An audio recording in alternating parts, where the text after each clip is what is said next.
এখানে আজকে আমি একটা গেম দেখাবো। এটা পাইথন কোড দিয়ে গেমটা করা হবে। গেমটা হচ্ছে কি, আমি ইউজারের থেকে একটা ইনপুট নিব। হ্যাঁ, একটা ইউজারকে আমি বলবো যে তুমি আমাকে একটা বছর ইনপুট হিসেবে দাও। হ্যাঁ, আর আমি পাইথন কোডের মাধ্যমে আউটপুটে দেখাই দিব যে সে যে আমাকে বছরটা দিছে সে বছরটা লিপ ইয়ার নাকি লিপ ইয়ার না। এটা হবে গেম। হ্যাঁ, তা আমার কাজ হচ্ছে এখানে কি, ইউজারের কাছ থেকে ইনপুট নেওয়া।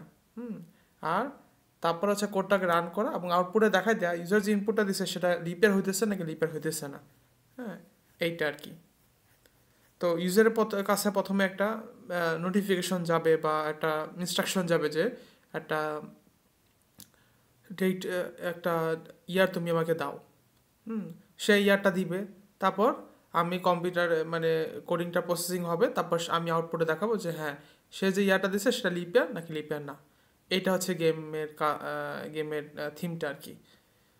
আর এই কাজটা যে করা হবে এটা আহ, এটা কিভাবে করা হবে, প্রথমে ইউজার কাছে একটা ইনপুট নেওয়া হবে। হুম, ইনপুটটা অবশ্যই ইন্টিজার। ইন্টিজার মানে পূর্ণ সংখ্যা। পূর্ণ সংখ্যা হবে। হ্যাঁ, তারপর ইনপুটটা নিব। পূর্ণ সংখ্যার ইনপুট।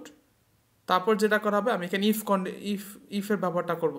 কারণ আমি ইফ দিয়ে দেখব যে সে যে বছরটা দিছে সেটা লিপের কি লিপের না। তো আমরা যেটা জানি গাণিতিকভাবে যে একটা বছরকে যদি 4 দিয়ে ভাগ করা হয় এবং রেজাল্টে যদি শূন্য আসে, তাহলে সেই বছরটা লিপিয়ার হয়। মানে যে কোনো একটা বছর সেটাকে যদি 4 দিয়ে ভাগ করা হয় এবং রেজাল্টটা যদি শূন্য আসে তাহলে সেটা লিপিয়ার হয়ে যায়। হ্যাঁ, এটা আমরা জানি, ধরে নিলাম। তো এইভাবে করে আমি একটা ফর্মুলা বসাবো ইফ দিয়ে, যদি সে যে বছর দিচ্ছে সেটা যদি 4 দিয়ে ভাগ করে শূন্য হয় তাহলে এটা লিপিয়ার শো করবে। আর অথবা এটা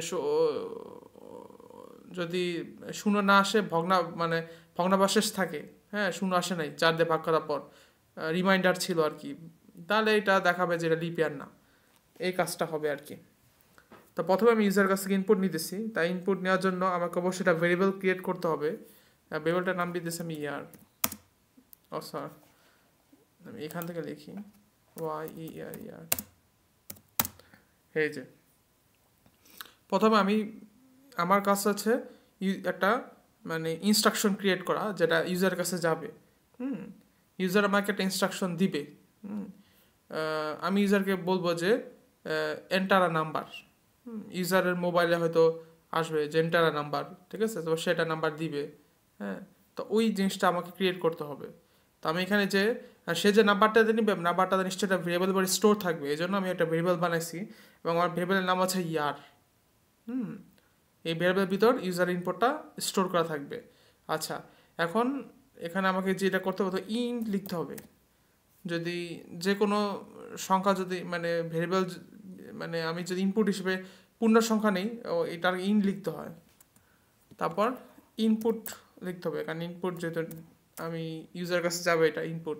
হুম, তো এটা সবসময় আমাদের মাথায় রাখতে হবে যে কোনো ইনপুট যদি আমরা ইউজার কাছ থেকে নিতে চাই তখন এই যে ইনপুট শব্দটা এখানে আসে। আর সেটা যদি ইন্টেজার হিসেবে আমরা নিতে চাই, শব্দটা এই ইনপুটের আগে আসে। হুম, আর স্ট্রাকচারটা এভাবে দাঁড়ায় আর কি। আচ্ছা, এখন ইনপুট হিসেবে তার কাছে কি আমি জানতে চাচ্ছি বা কি নিতে চাচ্ছি, এই ব্র্যাকেটের ভিতর আমি এটা লিখে দিব। হুম, এই যে তার আগে অবশ্যই ডাবল কোটেশন ইউজ করতে হবে। এন্টার আ ইয়ার, এই যে আমি লিখে দিলাম। তো এই যে এন্টার আ ইয়ার, এটা ইউজারের মোবাইলে হয়তো চলে যাবে আউটপুট হিসাবে। ইউজার এটা দেখতে পারবে যে এন্টার আ ইয়ার। হুম, তা তাকে অবশ্যই একটা ভ্যালিড ইন্টিজার এখানে ইনপুট দিতে হবে। হুম, তাহলে প্রোগ্রামটা কাজ করবে। আচ্ছা, তো তারপরে আমরা কি করব, ইউজার কাছে যে এন্টার আইয়ার এই কথাটা চলে গেল, সে একটা ইনপুট দিল, হয়তো সে লিখলো 2030। হ্যাঁ, এখন আমার কাজ আছে ওইটাকে প্রসেসিং করা, যে সে যে ইনপুটটা দিছে সেইটা 4 দিয়ে ভাগ করলে শূন্য আসে কিনা। তো ইউজার ইনপুটটা কোথায় সংরক্ষণ করা আছে, অবশ্যই ইয়ার ভেরিয়েবল বা এটার ভিতরে সংরক্ষণ করা আছে। তো এইটাকে 4 দিয়ে ভাগ করলেই আমার শূন্য আসে কিনা সেটা দেখতে হবে, এই জন্য ইফ ইউজ করবো, ইফ ইয়ার। এখন ভাগের চিহ্নটা পাইথন ইউজ করতে, ভাগের জন্য পাইথন আছে এটা 4, এখানে দুটা সমান চিহ্ন দিতে হয়, 0 কেন দিতে হয় তার কোনো নিয়ম নাই, এটা স্ট্রাকচার। তো এই যে এটা কলন দিতে হবে। মানে একটা আমরা যে ইনপুটটা নিতেছি ইউজার কাছ থেকে, ইনপুটটাকে 4 দিয়ে ভাগ করলে শূন্য আসে কিনা, যদি শূন্য আসে তাহলে আউটপুটে আমাকে কি শো করবে, প্রিন্ট, এই যে আবার ফার্স্ট ব্র্যাকেট প্রিন্ট, এখানে আমি এফ লিখতে হবে, এটা আছে এফ স্ট্রিং। তো এফ স্ট্রিংয়ের ব্যাপারটা আমি আগে দেখাইছি, বাট এখানে নতুন করে বলবো না। এখানে ইয়ারটা আমি থার্ড ব্র্যাকেট লিখবো, কারণ এটা টার্গেট ভেরিয়েবল থেকে আসতেছে যেহেতু। ইয়ার ইজ আ লিপ ইয়ার, এখানটা ভুল হয়েছে যদিও,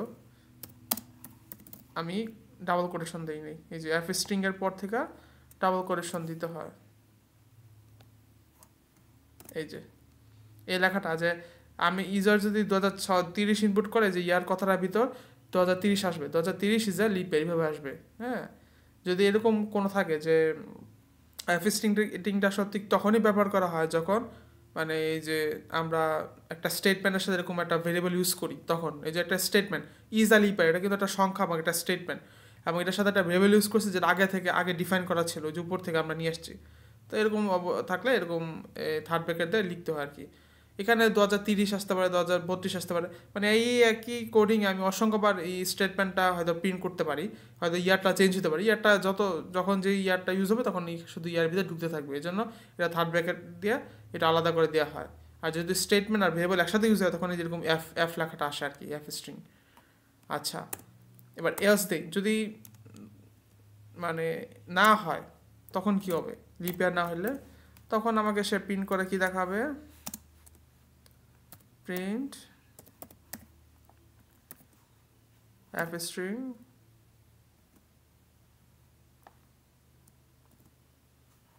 ইয়ার, এখানে আমি লিখবো ইজ নট আ লিপ ইয়ার।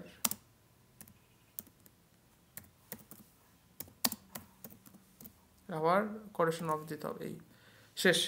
খুব সহজ একটা কোডিং, মাত্র 5 লাইন আমার শেষ হয়ে গেছে। আশা করতেছি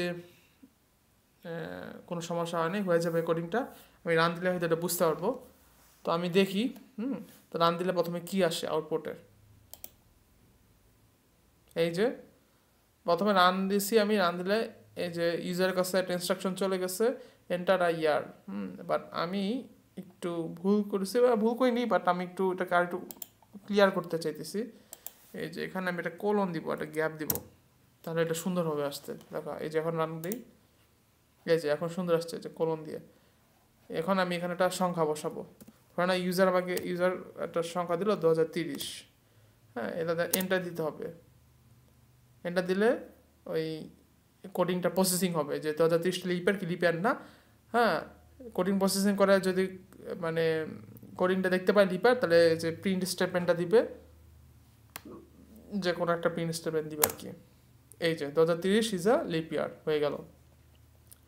তো এখন আমি যদি এটাকে আবার ক্লিয়ার করে দিই, আবার দিই, আমি সংখ্যা চেঞ্জ করে দিব, এবার আমি ধরব 2025, আবার এন্টার দিলাম। এই যে 25 ইজ নট আ লিপ ইয়ার, ঠিক আছে। খুব সহজ একটা কোড, খুবই সুন্দর একটা কোড। তো এটা মানে শেখার মতো ইজি একটা কোড, এটাই ছিল আর কি।